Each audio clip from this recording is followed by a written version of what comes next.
Comrades, Ryan here, Eurosurgeon. So today we have a successor of a rather cool car, which used to be S4 with a 3-liter supercharger.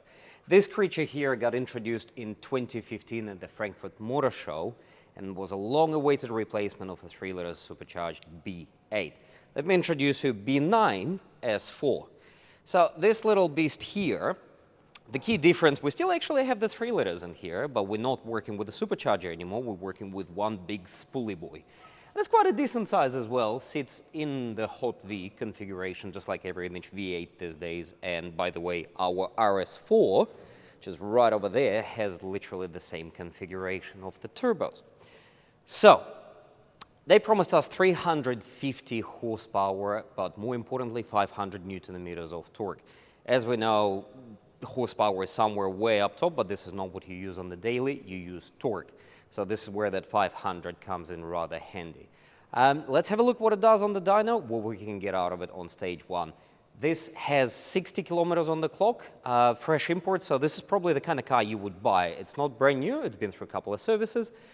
You bought it off the yard. Let's have a look what we can get out of it.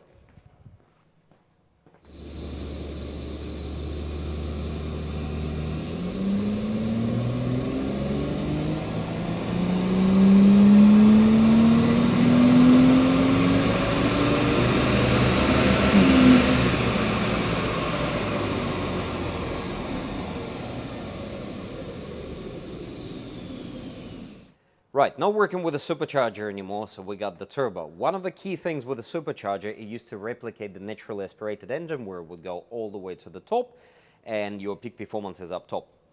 Back to the turbo scenario, kicks in almost straight away on these things. I think I was hitting peak boost close to 2000 RPM, so it's pretty amazing setup. As a daily car, what you want, you usually ride within that sort of 2000 to about 5000 RPM. And this is what counts most of the time. When you go on the overtaking maneuvers, yeah, this is where you want the peak horsepower. So let's take it as a daily car. So start with simple horsepower. I've converted the wheel horsepower to roughly the engine horsepower. 2000 RPM, we used to run 163 horse at the engine, up to 221 right now. Let's go right to the middle. 3000 from 270 horse to 327. That's about 58, 57 horsepower gain.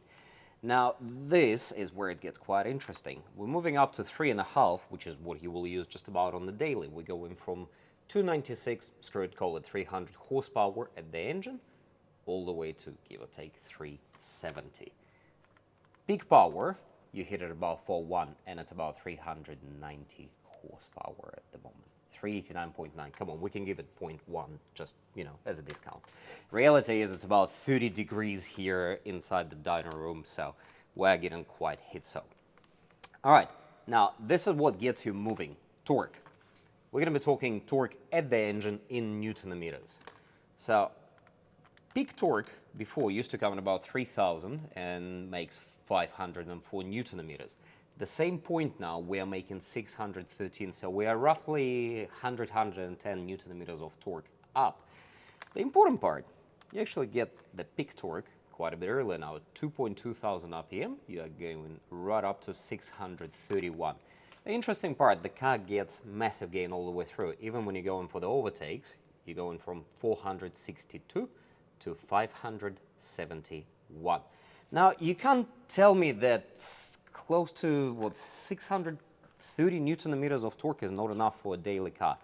Guarantee you that off the lights, if you preload it a little bit and nail it, you will scare one of the RS4s to death. They are quite substantially cheaper. They're a lot easier to get hold of as well. Maintenance probably going to be a little bit less as well. So unless you want the RS factor, I think one of these would suit quite nicely. Quite easy to do.